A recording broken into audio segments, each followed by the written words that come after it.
Bien, y acá podemos ver la disposición de las masas de sustancia gris que se ubican en el interior de cada hemisferio cerebral. Cuando decimos masas de sustancia gris, nos estamos refiriendo a lo que llamamos con el nombre de núcleos de la base. Y cuando decimos núcleo de la base, nos estamos haciendo referencia a la composición que está formada por el cuerpo estriado, como dice ahí, cuerpo estriado, que en verdad el cuerpo estriado es el conjunto de dos núcleos que se denominan núcleo caudado y núcleo lenticular. A su vez, el núcleo lenticular está formado por el putamen y el globo pálido. En la imagen podemos ver con el recuadro rojo o bordó, que el núcleo lenticular está formado por dos núcleos. El núcleo putamen, que se ubica externo o lateral al otro núcleo que forma parte del núcleo lenticular, que es el globo pálido.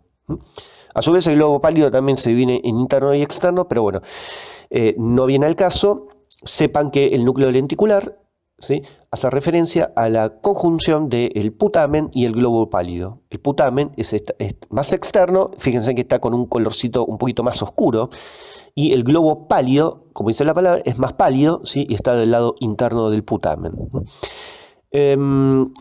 La suma del núcleo lenticular con el núcleo caudado forman el cuerpo estriado.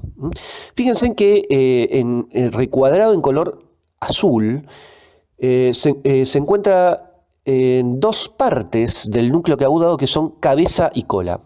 En este corte horizontal solamente podemos ver la cabeza y la cola del núcleo caudado. La cabeza de ubicación anterior y la cola de ubicación posterior en este corte. Entonces el cuerpo estriado es uno de los núcleos de la base, pero hay otros dos que desde el punto de vista anatómico son el cuerpo amigdalino, que en este corte no lo vemos, después vamos a verlo en otro corte lateral, y el claustro. El claustro sí aparece, está recuadrado en color azul oscuro, negro, está por arriba ahí del núcleo lenticular. ¿Ven esa como esa lámina de sustancia gris que está por fuera del putamen? Ese es el claustro, ¿sí? No se sabe para qué sirve todavía. Y fíjense que en el medio, entre el claustro, ¿sí?, y el núcleo lenticular, hay sustancia blanca. Esa sustancia blanca se denomina, que está subrayado en verde, cápsula externa. Es decir, que la cápsula externa separa al claustro, ¿sí?, del lenticular y está por fuera del lenticular, ¿sí? Si hay una cápsula externa es porque hay una cápsula interna, ¿sí? La cápsula interna justamente está del lado interno, ¿sí?, pasando el globo pálido, y fíjense en que separa la cabeza del núcleo caudado del núcleo lenticular, ¿sí?, cápsula interna. A su vez, la cápsula interna también separa el núcleo lenticular del tálamo, que es esa gran masa, ¿sí?, de sustancia gris que está a ambos lados de la línea media. Fíjense en que subrayado del lado izquierdo de la imagen está subrayado en verde las tres partes que conforman la cápsula interna, ¿sí?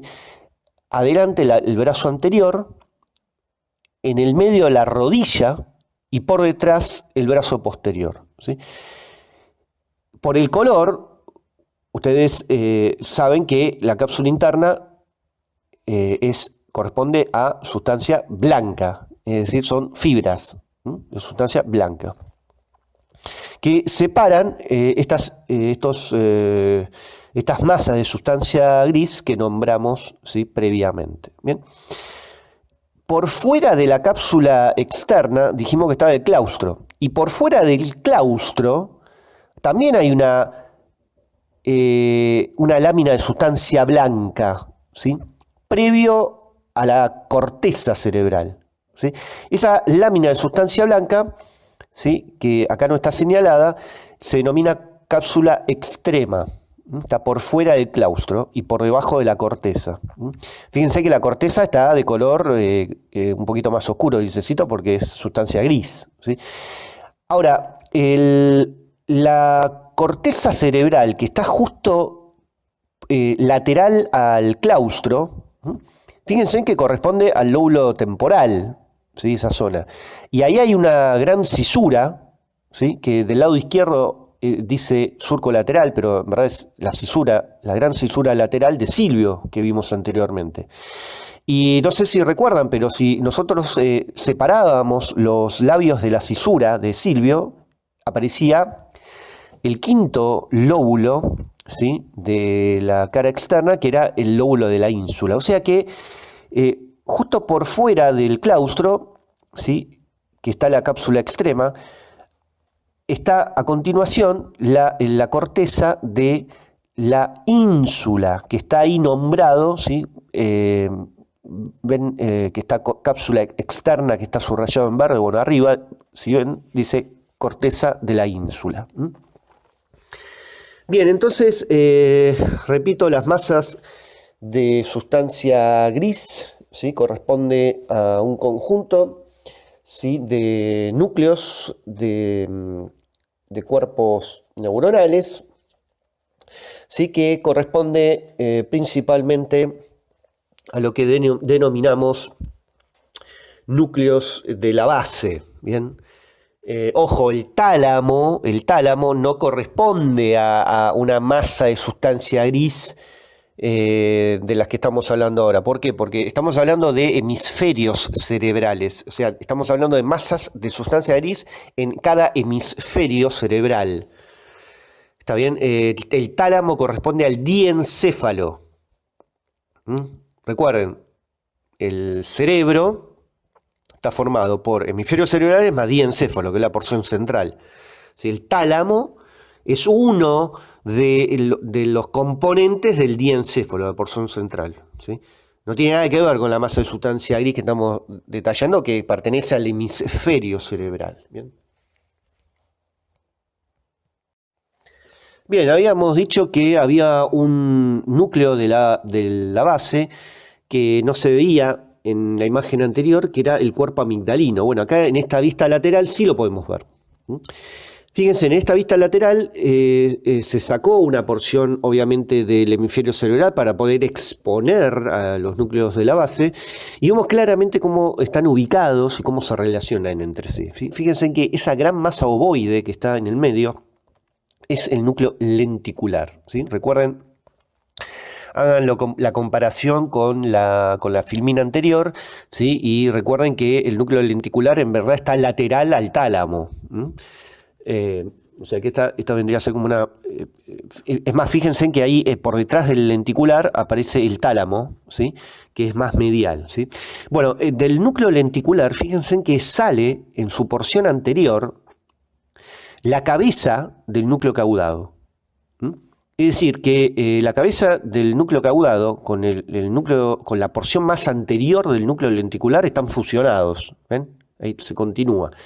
Y el núcleo caudado, la cabeza del núcleo caudado, después se dirige hacia atrás y arriba, perdón, y forman el cuerpo del núcleo caudado, ¿sí? Esta se dirige hacia atrás y termina formando la cola del núcleo caudado, que era lo que veíamos en el corte horizontal anterior.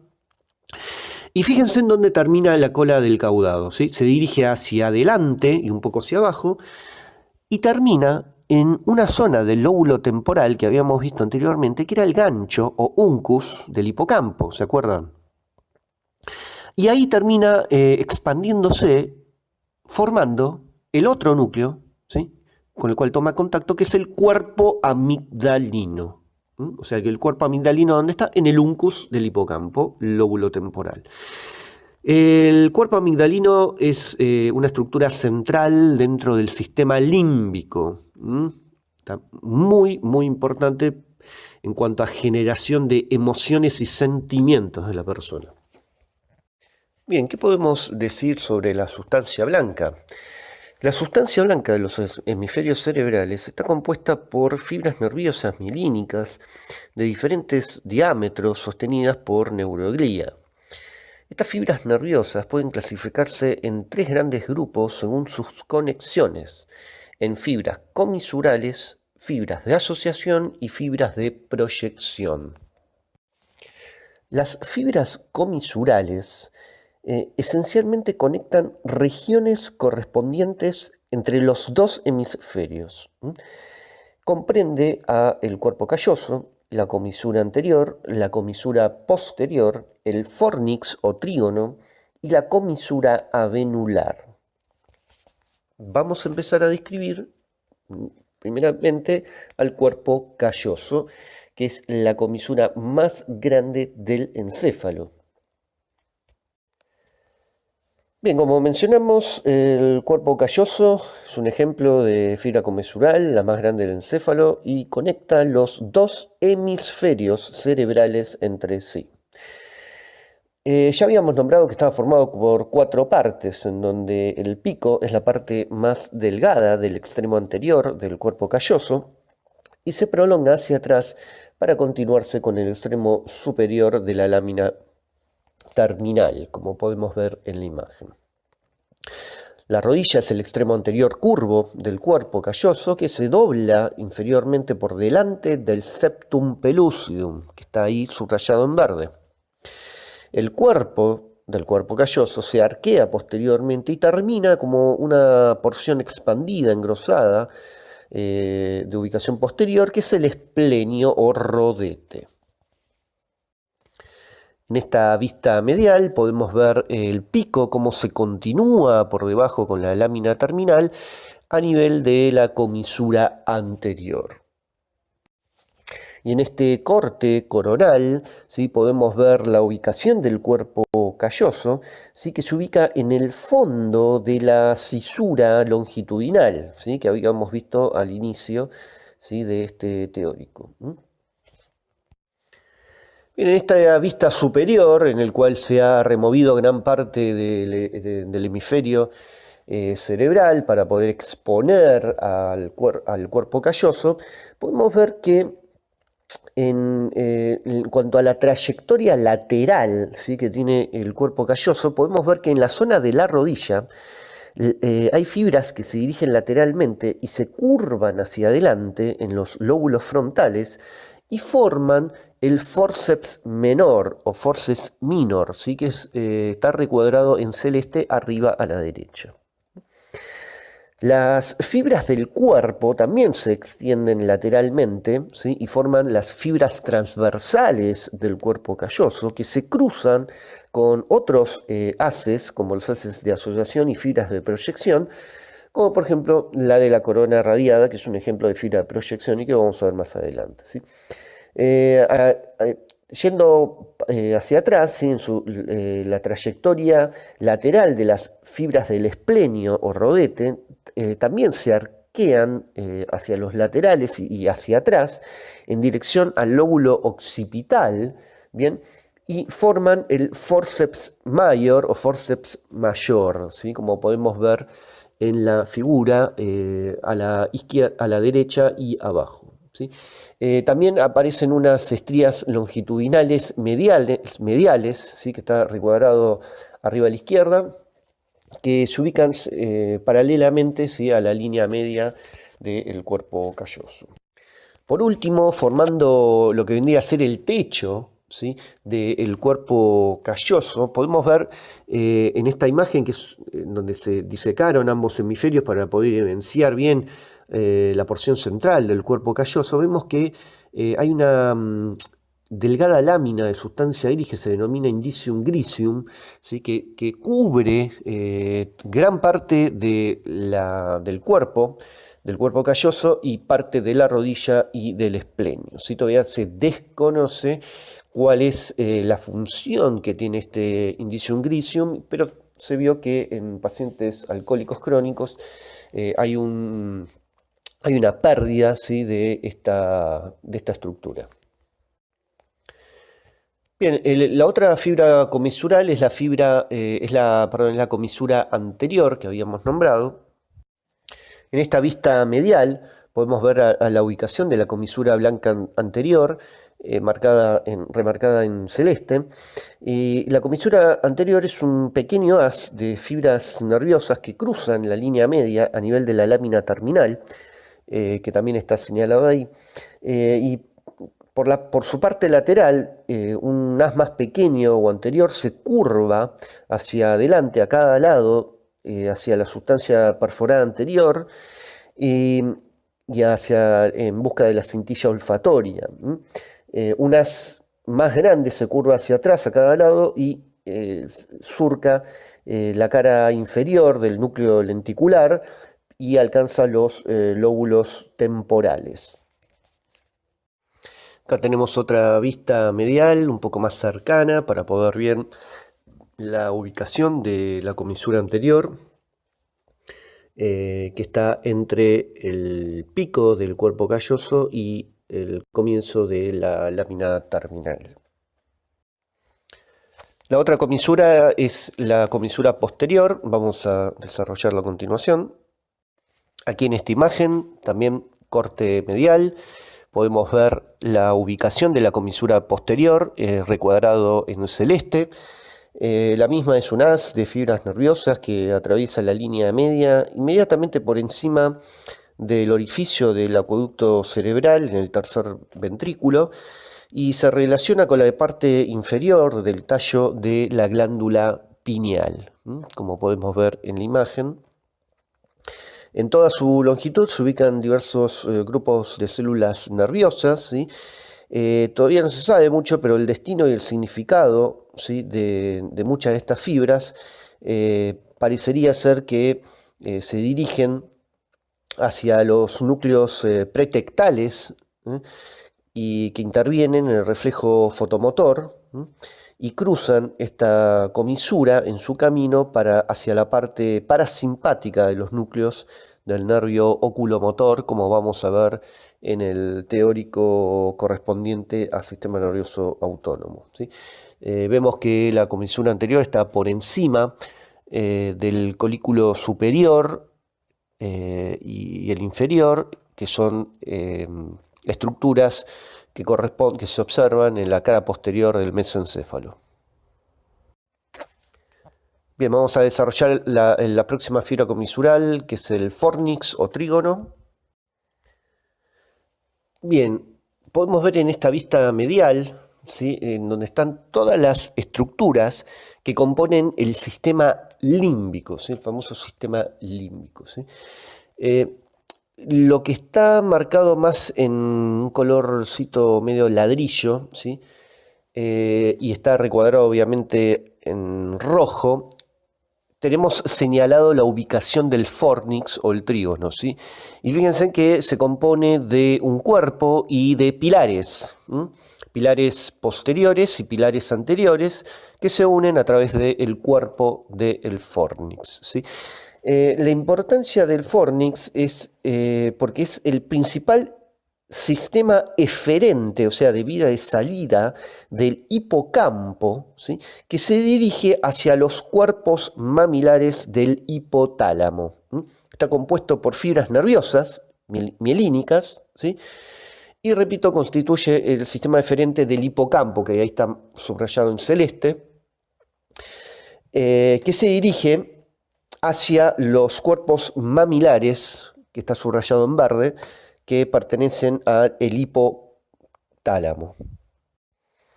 En esta imagen podemos ver una disección del hemisferio cerebral derecho para poder exponer bien a esta porción del sistema límbico, y vemos, fíjense que está subrayada tres estructuras que están en celeste,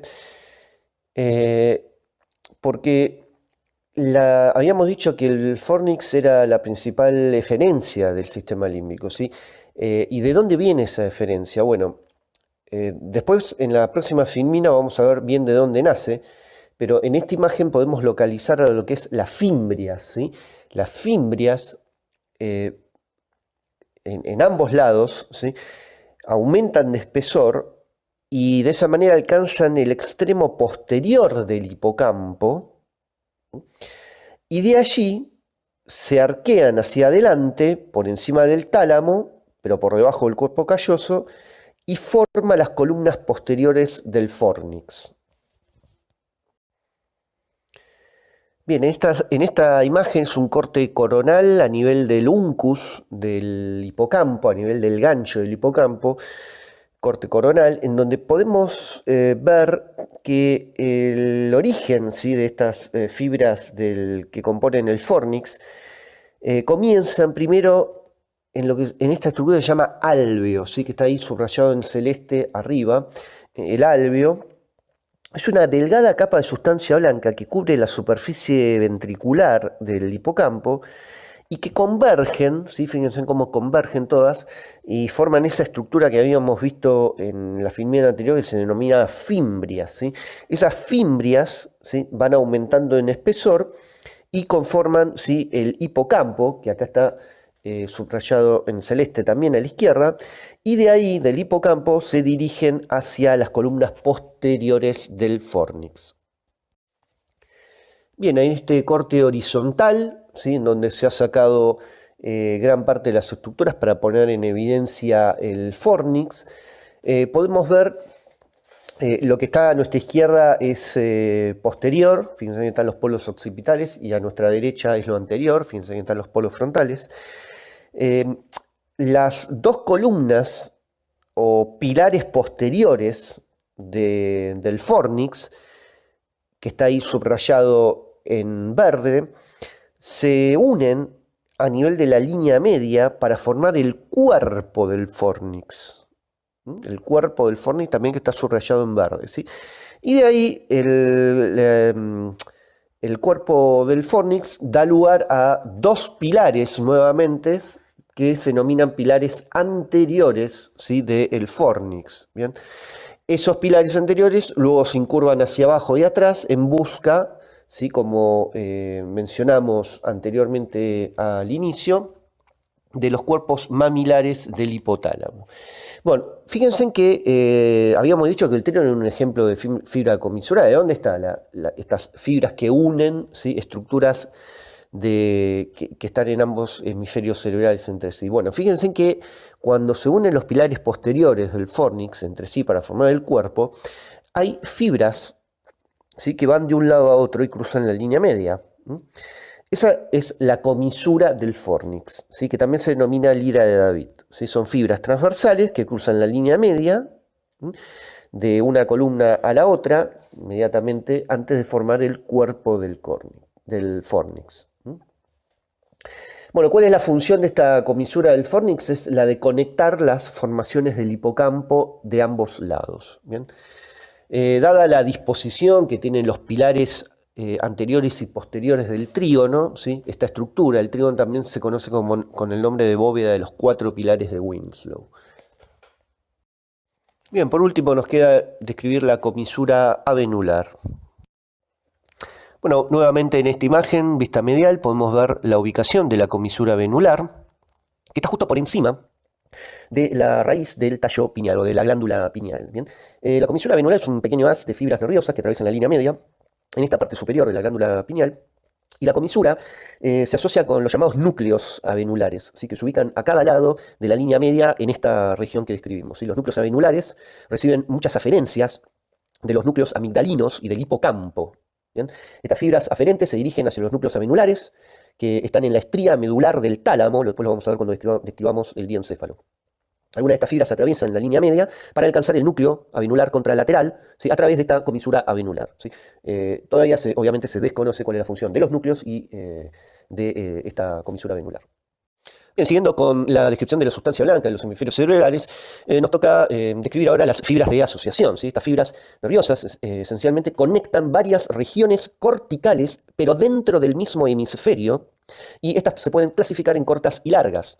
Las fibras de asociación corta se ubican inmediatamente por debajo de la corteza y conectan circunvoluciones adyacentes. Estas fibras corren en forma transversal al eje longitudinal de los surcos que vimos anteriormente. Bien, en cuanto a las fibras de asociación larga, ¿sí? Acá tenemos los ejemplos que componen a las fibras de asociación larga. Son el fascículo uncinado, que une la región frontal con la temporal, el fascículo del cíngulo, que une la región frontotemporal con el lóbulo, la región frontoparietal con el lóbulo temporal, el fascículo longitudinal superior, ¿sí? Que une el lóbulo frontal con el occipito temporal, el fascículo longitudinal inferior, que une los lóbulos occipital con el temporal, y el fascículo fronto-occipital, que une a los mencionados lóbulos. Bien, acá en esta imagen, vista lateral del hemisferio cerebral derecho, podemos ver cómo se disponen las fibras de asociación corta, ¿sí? Que habíamos dicho que unían circunvoluciones contiguas entre sí y que tenían una disposición transversal, ¿sí? Al eje longitudinal de los surcos. Bien, y por último nos queda describir las fibras de proyección, ¿sí? Que las fibras nerviosas aferentes y eferentes que pasan hacia el tronco encefálico y desde este hacia toda la corteza cerebral, ¿sí? Deben viajar entre grandes masas nucleares de sustancia gris en el interior del hemisferio cerebral. ¿Bien? En la porción superior del tronco encefálico, estas fibras de proyección que se dirigen hacia la corteza forman una banda compacta que se conoce con el nombre de cápsula interna. Bien, en este corte horizontal que habíamos visto anteriormente, podemos ver que la cápsula interna está flanqueada medialmente por el núcleo caudado y el tálamo, y lateralmente por el núcleo lenticular, ¿sí? Debido a la forma de cuña que tiene el núcleo lenticular, la cápsula interna se dobla para formar un brazo anterior, un brazo posterior, y que estos ambos brazos están unidos, ¿sí? en el medio por la rodilla de la cápsula interna, como se marca en los recuadros celestes. Bien, como mencionamos anteriormente, en la cápsula interna es un ejemplo de fibra de proyección, es decir, conecta, ¿sí? Zonas superiores, corteza cerebral, con zonas inferiores, generalmente que van o vienen, ¿sí? desde el tallo cerebral.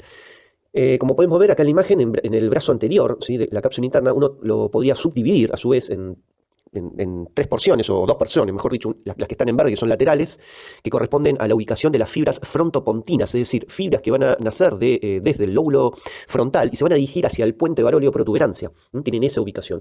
Y en la porción medial del brazo anterior de la cápsula interna, fíjense que hay fibras tálamo-corticales, ¿sí? Que van hacia el lóbulo frontal, es decir, que fibras que se originan en el tálamo y se dirigen hacia arriba, se proyectan hacia el lóbulo frontal, ¿sí? De la misma manera, en el brazo posterior, esto lo podemos dividir en dos zonas, una zona lateral que está en color rosadito, aquella zona que está cercana, ¿sí? Hacia la rodilla, contiene las fibras córtico-nucleares. Son fibras, ¿sí? Que se originan en la corteza y se dirigen, ¿sí? Hacia los núcleos que se ubican en las primeras porciones a nivel del tallo encefálico, ¿sí? Y está dirigida para la inervación de la cabeza y del cuello, ¿sí? Y más yendo hacia atrás, ubicamos, siguiendo la porción rosada, las fibras córtico-espinales correspondientes a la extremidad superior, es decir, fibras que se originan en la corteza cerebral y se dirigen hacia la médula espinal y que están destinadas a la inervación de la extremidad superior, ¿sí? De la misma manera, más por debajo tenemos las fibras córtico-espinales del tronco y las córtico-rúbricas que van a inervar el núcleo rojo, ¿sí? Que se ubica en el mesencéfalo. Y por último, bien atrás, bien posterior, en la porción lateral del brazo posterior de la cápsula interna, todavía estamos en el sector rosado, tenemos las fibras córtico-espinales que están destinadas a la inervación de la extremidad inferior y las fibras temporopontinas que vienen desde el lóbulo temporal hacia la protuberancia. Fíjense que tenemos una zona más medial del brazo posterior de la cápsula interna, que tiene por un lado las fibras, principalmente, perdón, tiene las fibras tálamo-corticales que se dirigen hacia el lóbulo parietal, ¿sí? Por lo tanto, están encargadas de la sensibilidad general, como vamos a ver en los próximos teóricos, ¿sí? En esta vista medial, en donde se ha resecado gran parte del hemisferio cerebral para poder exponer la continuación superior de la cápsula interna, que es la corona radiada. Fíjense en que antes habíamos visto la cápsula interna en el corte horizontal, y habíamos dicho que conectaban, ¿sí? Con centros inferiores, como el tallo encefálico, con centros superiores, como la corteza, ¿sí? Entonces va a haber fibras, estas fibras de proyección se dirigen hacia arriba, y cuando se irradian hacia arriba, se expanden, ¿sí? En todas las direcciones y forman esta estructura que se conoce con el nombre de corona radiada, ¿sí? Fíjense cómo se continúa la corona radiada hacia abajo con la cápsula interna. Por supuesto, está interpuesto el cuerpo calloso que habíamos visto anteriormente, ¿sí? Es decir, que las fibras de proyección se entrecruzan con las fibras laterales transversales del cuerpo calloso. Bien. Para ir terminando entonces con esta primera parte de descripción, ¿sí? Macroscópica, tanto externa como interna del cerebro, especialmente los hemisferios cerebrales, vamos a nombrar brevemente el septum pellucidum o septo pelúcido. Es una delgada lámina vertical de tejido nervioso que consiste tanto de sustancia gris como sustancia blanca, ¿sí?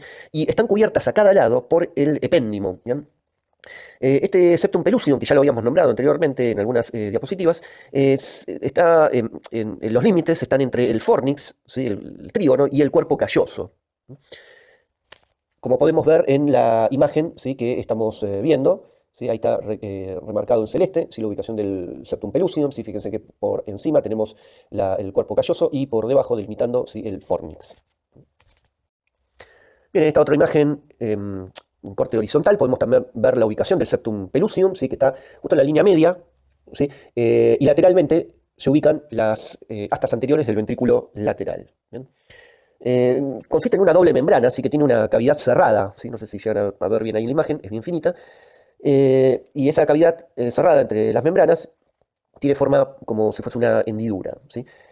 Forma una división de esa manera entre las astas anteriores de los ventrículos laterales. Bien, pasamos ahora a la localización funcional de la corteza cerebral. La división de la corteza se puede realizar teniendo en cuenta áreas de especialización, como lo describió en su momento Brodmann. Corbinian Brodmann, un médico neurólogo alemán, describió en 1909 que la corteza cerebral se la podía dividir en áreas que estaban funcionalmente especializadas, ¿sí? Si bien esta descripción es una visión bastante simplista, ¿sí?, en el sentido que una determinada área de la corteza corresponde a una determinada función, en verdad, posteriormente se comprobó que hay muchas áreas, sí, que son mucho más extensas de lo descrito originalmente por Brodmann, y por lo tanto puede haber un entrecruzamiento, ¿sí?, entre funciones de áreas que están contiguas entre sí. No obstante, digamos, esta clasificación es muy utilizada dada la practicidad de la misma. Bien, aquí podemos ver las 47 áreas que describió Brodmann allá por el 1909, y se las puede clasificar en tres grandes áreas, ¿sí?, si uno quiere de manera muy general, en áreas sensoriales, motoras y asociativas. Bueno, si empezamos a describir las áreas funcionales del lóbulo frontal, uno lo podría dividir en cuatro grandes áreas que corresponden al área motor, que está en color rosado o violeta, por delante de la misma un área premotora de color amarillento, y delante de esta última el área prefrontal, ¿sí?, que ocuparía como la parte más anterior del lóbulo frontal y la cara inferior de la misma, ¿sí? En una vista medial puede aparecer una cuarta área, que involucra, ¿se acuerdan?, la circunvolución del cíngulo, ¿sí?, que habíamos dicho que estaba relacionada, ¿sí?, con las emociones y la memoria, es decir, con el sistema límbico, que correspondería a esa área límbica, ¿sí?, que digamos, está incluida en el lóbulo frontal. Bien, si vamos un poquito más en detalle, vemos las áreas involucradas en el lóbulo frontal, que están recuadradas en rojo en esta gráfica, en esta figura. Podemos decir, si empezamos del lado derecho, que hay una primera zona que quizá es una de las más importantes, que es el área motora primaria, que antes la habíamos nombrado, que es donde residía la zona motora primaria, ¿sí?, que es la encargada, digamos, de controlar los movimientos del lado opuesto del cuerpo, ¿sí?, los movimientos contralaterales, especialmente los movimientos finos, ¿sí? Hay algunos movimientos, ¿sí?, que tienen un control bilateral, como por ejemplo los músculos extraoculares de la mayor parte y de la parte superior de la cara, la lengua, la mandíbula y de la laringe y la faringe, ¿sí? En esos casos hay una proyección bilateral, ¿sí? Pero lo que es, sacando esas zonas que nombramos, ¿sí?, esta área motora primaria generalmente se encarga del control motor, ¿sí?, del lado contralateral de nuestro cuerpo. Este es el área 4 de Brodmann, ¿sí?, como vemos ahí en la figura, que tiene color rosadito, ¿sí? ¿Dónde está ubicado el área motora? Bueno, si ustedes recuerdan, estaba la cisura medial de Rolando, ¿sí? Esa cisura divide, ¿sí?, por delante, ¿sí?, al área motora primaria, y por detrás se encuentra el área somatoestésica primaria, ¿sí?, que está marcada en celestito, que es el área 312, ¿sí? Entre esas dos, fíjense que está la cisura medial de Rolando, ¿bien? O sea que por delante de la cisura de Rolando, ¿sí?, encontramos el área motora primaria, o área 4 de Brodmann, ¿sí? Esa área motora corresponde, como vimos anteriormente, a la circunvolución frontal ascendente. Corresponde a la circunvolución frontal ascendente o circunvolución prerolándica, ¿sí?, como habíamos visto anteriormente. Por delante de esta área motora primaria tenemos una zona sombreada que dice área motora suplementaria. ¿Lo ven? Esta se ubica en la circunvolución superior, ¿sí?, frontal superior, perdón, y la estimulación de esta área da por resultado movimientos de las extremidades contralaterales, ¿sí?, pero se necesita como un estímulo más fuerte que el que se necesita para estimular el área motora primaria, ¿sí? Igualmente se vio con algunos experimentos que la eliminación de esta área motora suplementaria no produce una pérdida permanente del movimiento, ¿sí? Parecería ser un área más que nada, como dice ahí, suplementaria, así como coadyuvante a la área motora primaria. No tiene un número definido por Brodmann, pero está descrito. Por delante del área motora suplementaria, del área motora primaria, encontramos el área 6 de Brodmann, que es el área premotora, ¿sí? El área premotora abarca la circunvolución frontal superior y media, y la estimulación eléctrica de este área premotora produce movimientos similares a los obtenidos por la estimulación del área motora primaria, pero es necesario un estímulo más vigoroso, más intenso para producir el mismo grado de movimiento, ¿sí?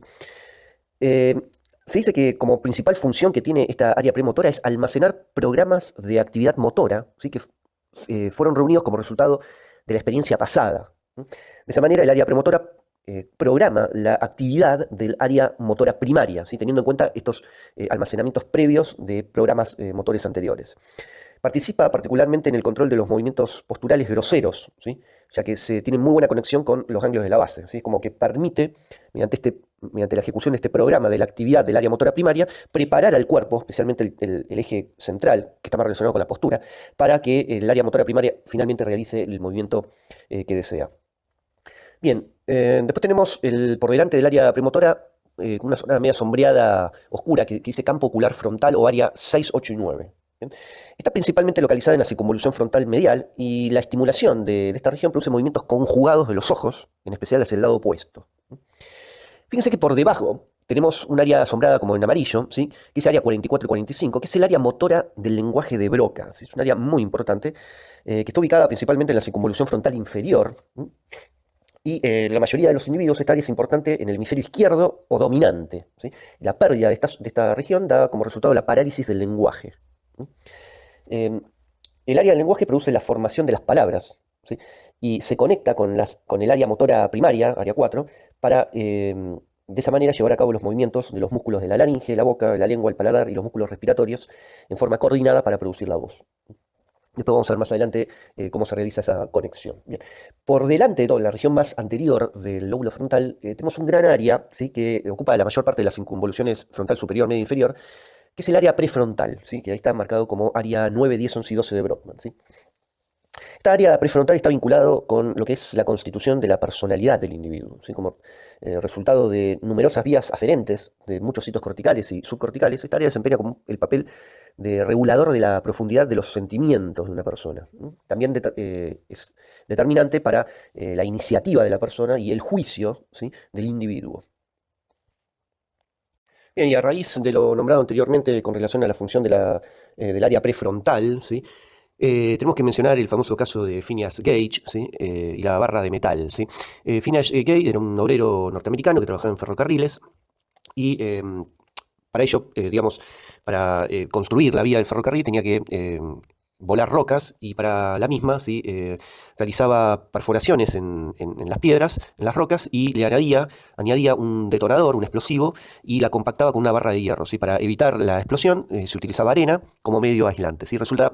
Parece ser que uno de esos días, un día se olvidó de colocar la arena como aislante y la chispa que generó el rozamiento de la barra de hierro sobre la roca hizo que el detonante se avivara y por lo tanto se genere una explosión que hizo que la barra de metal que utilizaba atravesase desde la parte inferior, ¿sí? De la base del cráneo, volando su globo ocular izquierdo y incrustándose y sobrepasando, ¿sí? La porción anterior del hueso frontal, ¿sí? De esa manera se vio que lesionó gran parte del lóbulo prefrontal. Lo más sorprendente es que no solo sobrevivió al accidente, sino que estuvo consciente en todo momento, ¿sí? Una vez que la persona fue asistida, se vio con el correr del paso, ¿sí? Que esta persona, Phineas Gage, empezó a tener cambios en su comportamiento, ¿sí? Especialmente en lo que era la personalidad, la emoción, ¿sí? Y su interacción social, ¿sí? Empezaba a experimentar cambios en el humor, se volvía impaciente y muy irritable, y de esa manera se vio que esta zona, el área prefrontal, está muy intrincada con estas funciones que nombramos anteriormente, que se relacionan con los sentimientos, la personalidad, la iniciativa y el juicio, ¿sí? De la persona. Acá vemos una vista medial en donde vemos cómo se proyecta hacia esta cara el área motora primaria y el área premotora que nombramos anteriormente, ¿sí? Área 4 y 6 respectivamente. Recuerden que el límite posterior, ¿sí? Del área motora primaria lo demarca la cisura de Rolando, que en este caso, en esta vista medial, hace una muesca en su porción superior. ¿Por qué es muy importante el tema del área motora primaria o área 4 de Brodmann? Bueno, una de las principales causas de muerte hoy en día son las enfermedades cardiovasculares, ¿sí? Mejor dicho, la principal causa de muerte a nivel mundial, ¿sí? Las enfermedades cardiovasculares. Y una de las manifestaciones de la misma pueden ser diferentes eventos cardiovasculares como un infarto de miocardio, pero también un accidente cerebrovascular, ¿sí? La afectación de una de las principales arterias que irrigan el cerebro, que es la arteria cerebral media, que recorre en la cesura medial de Rolando, la oclusión de este territorio vascular produce gran afectación, ¿sí?, de esta área motora primaria, ¿sí? De ahí que, como habíamos mencionado, esta área motora primaria se encarga del control del movimiento contralateral de nuestro cuerpo, y de ahí que la mayor parte de las sintomatologías de los accidentes cerebrovasculares que afectan, ¿sí?, este territorio vascular de la cerebral media se manifiestan, ¿sí?, con una parálisis o paresia, ¿sí?, si no llega a ser total, del movimiento contralateral del sitio de la lesión, ¿sí? Como vemos acá en esta imagen, esa flecha está indicando una zona como más blanquecina, que lo que está indicando es una zona de isquemia, ¿sí?, donde no llega el flujo sanguíneo, en la zona, en el hemisferio cerebral izquierdo, ¿sí?, especialmente lo que vendría a ser el área 4 de Brodmann, ¿sí? Por lo tanto, esta persona seguramente tenga manifestaciones clínicas de déficit motor del lado contralateral, o sea, derecho de su cuerpo. Bien, y ya que estamos hablando del área motora primaria, el control del movimiento, no podemos dejar de nombrar a Wilder Penfield, ¿sí? Penfield fue el encargado de realizar una representación de nuestro cuerpo en la corteza cerebral y describió que la corteza representa nuestro cuerpo de manera invertida, ¿sí? Después, en la próxima filmina vamos a ver cómo está distribuido nuestro cuerpo en la corteza. Pero quería comentarles un poco la anécdota de este neurocirujano norteamericano, sí, que se dedicaba al tratamiento de las epilepsias, ¿sí?, allá por los comienzos de 1900, ¿sí? En aquel entonces las epilepsias se tenían que tratar únicamente ablacionando la zona del foco donde se originaba la epilepsia, ¿sí? Por lo tanto, en aquella zona del cerebro donde se originaba el foco epileptógeno, ¿sí?, tendría que ser ablacionada, ¿sí?, mediante neurocirugía para poder tratar eficazmente a este mal que es la epilepsia, ¿sí? En aquel entonces no se utilizaba anestesia general como ahora, debido a que, bueno, no había muchos anestésicos y los pocos que había tenían más riesgos de matar a la persona que la operación en sí misma, ¿sí? Por lo tanto, la operación se hacía con el paciente consciente, ¿sí? Solamente se utilizaba anestesia local para la apertura del cuero cabelludo del cráneo. Y de esa manera se operaba teniendo al paciente en estado pleno de conciencia, ¿sí? Esta circunstancia era aprovechada por Penfield para estimular, ¿sí?, con una pequeña corriente eléctrica diferentes sitios del cerebro y preguntaba al paciente qué era lo que sentía, ¿sí?, para de esa manera determinar la región que tenía que operar. ¿Bien? De esa manera, cuando vio que estimulaba diferentes regiones, el paciente generalmente refería a distintos tipos de sensaciones o generaba distintos tipos de movimientos, ¿sí? Por ejemplo, si estimulaba la parte posterior del cerebro, el paciente refería que veía destellos de luz, ¿sí? Si se estimulaba la parte lateral, temporal, escuchaba sonidos, ¿sí?, y así sucesivamente. De esa manera, Penfield realizó como un mapa, ¿sí?, de la corteza, en donde cada modalidad sensorial o motor estaba representada en una parte determinada de la corteza. ¿Bien? Y no solo había una región cortical para cada modalidad, sino que cada parte del cuerpo tenía asignada su región en la corteza, dependiendo del grado de sensibilidad que tenía en la misma. ¿Bien? De esta manera, como podemos ver acá en la figura, se describió lo que se conoce hoy en día como el homúnculo de Penfield, que es la representación corporal que realiza nuestra corteza cerebral, ¿sí? Las áreas del movimiento del cuerpo están representadas en forma invertida en la circunvolución precentral, ¿sí? Di como ejemplo las áreas del movimiento, o sea, del área motora, ¿sí? Por eso estoy diciendo de la circunvolución precentral o del área motora primaria, ¿sí? Pero también hay un homúnculo de Penfield, este vendría a ser como el homúnculo motor, pero también hay un homúnculo sensitivo, ¿sí?, que también está invertido, ¿sí?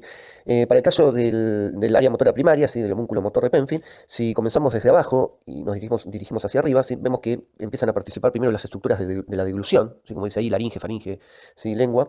Después pasamos a la mandíbula, los labios, ¿sí?, los párpados y las cejas, ¿sí? Fíjense que ya está la cara. Luego el cuello, ¿sí? Y después tenemos un área muy extensa, ¿ven?, para los movimientos de los dedos de la mano, especialmente el pulgar, ¿sí? La mano, luego la muñeca, el codo, el hombro y el resto del tronco. ¿Bien? Los movimientos de cadera, rodilla y tobillo, fíjense que están representados en las zonas más altas, ¿sí?, de esta circunvolución frontal ascendente, y ya lo que es piernas y dedos del pie se ubican en la cara medial, ¿sí?, del hemisferio cerebral, lo que vendría a ser antes el lobulillo paracentral que habíamos visto anteriormente. Bien, una cosa muy importante, fíjense en que esto que mencionamos anteriormente, que no todas las zonas tienen la misma representación en cuanto a extensión, ¿sí? El área de la corteza que controla un movimiento particular es proporcional a la habilidad que se necesita para realizar ese movimiento, ¿sí?, y no se relaciona con la masa muscular que participa en él. De esa manera, fíjense en que la zona de la mano, ¿sí?, que es la encargada de realizar los movimientos más finos, posee una representación muy amplia en nuestra corteza. De ahí que lo que mencioné anteriormente, que el área de la corteza que controla el movimiento es proporcional a la habilidad que se necesita para llevar a cabo la misma, ¿bien? Y no así de la masa muscular. Bien, vamos a seguir a una cosa que me olvidaba, que la corteza motora primaria no es responsable del diseño del patrón o del plan del movimiento, ¿no? Sino que es responsable final de la ejecución, ¿sí?, de ese movimiento, ¿no? O sea, el área motora primaria recibe el plan de diferentes zonas, ¿sí? Ya habíamos nombrado una de ellas, que era el área premotora, pero también los ganglios de la base, por ejemplo, participan en la planificación, y una vez que lo recibe el área motora primaria, se encarga solamente de ejecutarlo, ¿bien? Entonces, así es como nos vería nuestro cerebro a nosotros, ¿sí? Con unas manos gigantes, enormes, ¿sí?, con una gran lengua, con un tronco muy chiquitito, ¿sí?, y con unos pies un poco más prominentes. Bueno, siguiendo con la descripción funcional de la corteza, vemos el lóbulo parietal, vemos tres áreas importantes que están remarcadas en rojo. La primera que se destaca, que está en color celeste, que son las áreas 3, 1 y 2 de Brodmann, ese corresponde al área somatoestésica primaria o área sensitiva primaria, como habíamos mencionado anteriormente, ¿sí? Esta área está por detrás de la cisura medial de Rolando, o sea que es la circunvolución post-rolándica o post-central o parietal ascendente, son todos sinónimos. Y esta área somatosensitiva primaria, ¿sí?, recibe fibras de proyección provenientes del tálamo, especialmente del núcleo ventral posterolateral, que vamos a ver después más adelante en el próximo teórico. Recibe información de la mitad sensitiva, de la mitad opuesta, ¿sí?, y también tiene una representación invertida, o sea que también hay un homúnculo sensitivo invertido, de la misma manera que habíamos visto para el homúnculo motor, ¿sí? Aunque gran parte de las sensaciones llegan del lado contralateral del cuerpo, algunas, como las que provienen de la región oral, van hacia el mismo lado, y las de la faringe, laringe y la del perine pueden dirigirse a ambos lados, ¿sí? Pero bueno, sacando esas excepciones, ¿sí?, recibe estímulos sensitivos de la región contralateral del cuerpo. Bueno, también hay un área somatoestésica secundaria que está justo por debajo de la primaria. No se conoce muy bien la función, ¿sí?, pero es mucho más chiquita, ¿sí?, y parecería ser que no es tan relevante como el área somatoestésica primaria, ¿sí? Se cree que responde a estímulos transitorios cutáneos, como por ejemplo un golpeteo a nivel de la piel. La tercera área que es de interés es el área somatoestésica de asociación, como está ahí marcado, ¿sí?, que ocupa gran parte de la circunvolución parietal superior, ¿sí?, corresponde al área 5 y 7 de Brodmann. La función de esta área sería recibir e integrar diferentes modalidades sensitivas, ¿sí? Por ejemplo, lo que permite reconocer objetos que son colocados en nuestra mano sin que lo veamos, ¿sí? No solo recibe información en cuanto a tamaño y forma de un objeto, ¿sí?, sino que nos permite relacionarla con información de experiencias sensitivas previas, ¿sí? Y de esa manera la información es interpretada y se produce un correcto reconocimiento del objeto, ¿sí? Una moneda, supongamos, de 10 centavos colocada en nuestra mano se puede distinguir de una de un peso, por el tamaño, la forma y la contextura, ¿sí?, sin tener que utilizar la vista. Bueno, si pasamos al lóbulo occipital, en esta vista lateral, vemos que viene en el polo occipital, ¿sí?, encontramos dos áreas correspondientes al lóbulo occipital, que son el área 17 de Brodmann y 18 de Brodmann, que corresponden al área visual primaria y secundaria respectivamente. En esta otra imagen de la vista medial vemos mucho mejor, ¿sí?, la ubicación de estas áreas visuales primarias y secundarias. Como vimos, se encuentran al lado de los labios, ¿sí?, de la cisura calcarina. Tenemos bien pegado la cisura calcarina el área visual primaria, área 17, y el área visual secundaria, área 18. ¿Sí? El área visual primaria es donde va a llegar la información que proviene, ¿sí?, de la retina, ¿sí?, pasando a través de diferentes núcleos, como los cuerpos geniculados laterales, y de esa manera se hace consciente lo que vemos. El área visual secundaria relaciona en cierta manera la información visual que se recibe por el área visual primaria con experiencias previas, y de esa manera permite al individuo reconocer y apreciar lo que está viendo. Bien, y por último tenemos las áreas funcionales del lóbulo temporal, ¿sí? Acá tenemos el área auditiva primaria, que es el área 41 y 42 de Brodmann, que está ubicada en la circunvolución temporal superior. En esta área es donde llega la información proveniente, ¿sí?, de los órganos que recepcionan los sonidos a través de una estación intermedia, que es el cuerpo geniculado medial. Después, más adelante, en los próximos teóricos, vamos a mencionarlo brevemente, permitiendo de esa manera la recepción de los sonidos tanto de baja como de alta frecuencia, ¿sí? Lateral a esta área está el área auditiva secundaria, ¿sí?, que es el área 22 de Brodmann, que es necesario para la interpretación de los sonidos y para asociar, ¿sí?, la información auditiva con otra información de tipo sensitiva. Una tercera área que es muy importante, muy relevante y que se encuentra en este lóbulo temporal es el área sensitiva del lenguaje o área de Wernicke. Anteriormente habíamos visto en el lóbulo frontal que había un área motora del lenguaje o área de Broca. Acá vemos entonces que hay un área sensitiva o área 22, 39 y 40 de Brodmann, ¿sí? Esta área de Wernicke permite la comprensión del lenguaje escrito y hablado, ¿sí? Y permite también que una persona pueda leer una frase, comprenderla y expresarla en voz alta, ¿sí? ¿Dónde se encuentra esta área? En la circunvolución temporal superior. Bien, entonces nombramos las dos áreas del lenguaje, que es el área motora y el área sensitiva. Estas dos áreas del lenguaje están conectadas entre sí y de esa manera se permite un funcionamiento normal de esta función mental superior que es el lenguaje. Dijimos que el área de Wernicke permitía la comprensión tanto del lenguaje escrito como el hablado, ¿sí? En este ejemplo vemos cómo sería la conexión entre el área de Wernicke y el área de Broca para el lenguaje escrito, ¿sí? Si estamos hablando del lenguaje escrito, estamos hablando cuando una persona supongamos que está leyendo un libro, o en este caso ustedes están mirando la filmina, ¿sí? El estímulo entra a través de la retina, del ojo, como vemos ahí abajo, llega al área visual, área 17-18 de Brodmann, es procesado y posteriormente se emite la información hacia la circunvolución angular y de ahí al área de Wernicke. Fíjense que una vez que llega al área de Wernicke, ahí es donde se produce la comprensión de ese lenguaje escrito. Y la información luego la envía a través de un fascículo que se denomina fascículo arciforme a el área de Broca, ¿sí? En esta área de Broca, ¿sí?, se ejecuta el plan, se lleva a cabo como el plan para realizar los movimientos de los músculos de la fonación y de esa manera el estímulo viaja al área motora primaria, que recordemos que es la última final encargada de realizar el movimiento, de ejecutar los movimientos, ¿sí? Y fíjense cómo del área motora primaria salen las proyecciones que se dirigen hacia los músculos de la laringe, ¿sí?, cuyo control reside en núcleos que se encuentran en el tallo cerebral. En esta otra diapositiva vemos la comprensión del lenguaje hablado, ¿sí? Si alguien nos está hablando, como yo por ejemplo ahora a ustedes, el estímulo viaja, ¿sí?, a través del oído y de ahí hacia la corteza temporal, ¿sí?, circunvolución temporal superior, al área auditiva, ¿sí? Ya lo habíamos visto, área 41 y 42 de Brodmann, y de ahí la información viaja hacia el área de Wernicke, ¿sí? Ahí se produce la comprensión del lenguaje hablado y nuevamente a través del fascículo arciforme la información se canaliza hacia el área de Broca, ¿sí?, y del área de Broca hacia el área motora primaria para ejecutar los movimientos de la fonación, ¿sí? Este circuito obviamente es el que sucede cuando uno digamos, escucha un sonido y emite una respuesta a través de la voz hablada, ¿sí? O por ejemplo cuando se le pide a una persona que repita tal palabra, ¿sí? Lo mismo va a pasar en la filmina anterior con el lenguaje escrito, ¿no?, cuando se le pide a una persona que lea algún texto, ¿sí? De esa manera se lleva la asociación de las dos áreas, ¿sí?, del lenguaje, por un lado la comprensión y posteriormente el área de motora de Broca para llevar a cabo la ejecución de la voz.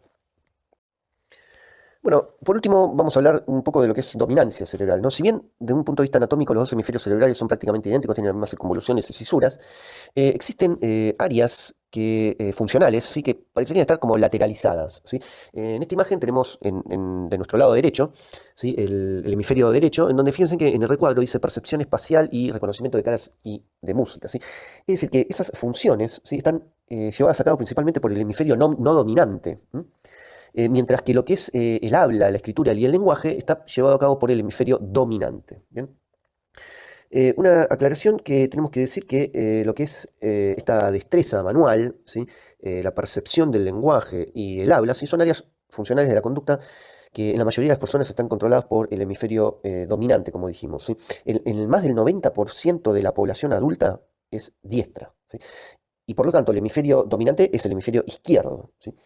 En alrededor del 96% de la población, el hemisferio izquierdo es dominante para el lenguaje. ¿Está bien? Una cosa también a tener en cuenta es que esta dominancia, ¿sí?, generalmente queda definida, ¿sí?, cuando uno pasa la niñez, ¿sí? Es decir, que durante la infancia, ¿sí?, un hemisferio pasa lentamente a dominar al otro y solo después de la primera década de la vida la dominancia queda finalmente establecida, ¿sí? De ahí que un niño menor de 5 años con una lesión en el hemisferio dominante tiene todavía capacidad para aprender fácilmente a usar la mano izquierda y a hablar bien, ¿sí?, mientras que en el adulto esto es muy difícil ya que está establecida la dominancia. Bien, en las distintas bibliografías pueden encontrar diferentes cortes anatómicos para explicar las diferentes estructuras que componen a cada hemisferio cerebral. Las más conocidas son estas tres: corte de Fletcher, que involucra un corte horizontal levemente por encima de la cesura lateral de Silvio, ¿sí? Involucra un solo hemisferio, en este caso hemisferio izquierdo, estamos viendo, que sirve básicamente para describir principalmente las estructuras internas, ¿sí?, del hemisferio. El corte de Charcot es un corte coronal que se ubica a nivel de los cuerpos mamilares, ¿sí?, que son esas dos estructuras pequeñas que se ven en su cara inferior, ¿sí?, en el límite inferior de la línea media. Y por último tenemos los cortes coronales de Jacob, que son 11 secuenciales, ¿sí?, que involucran a un solo hemisferio cerebral.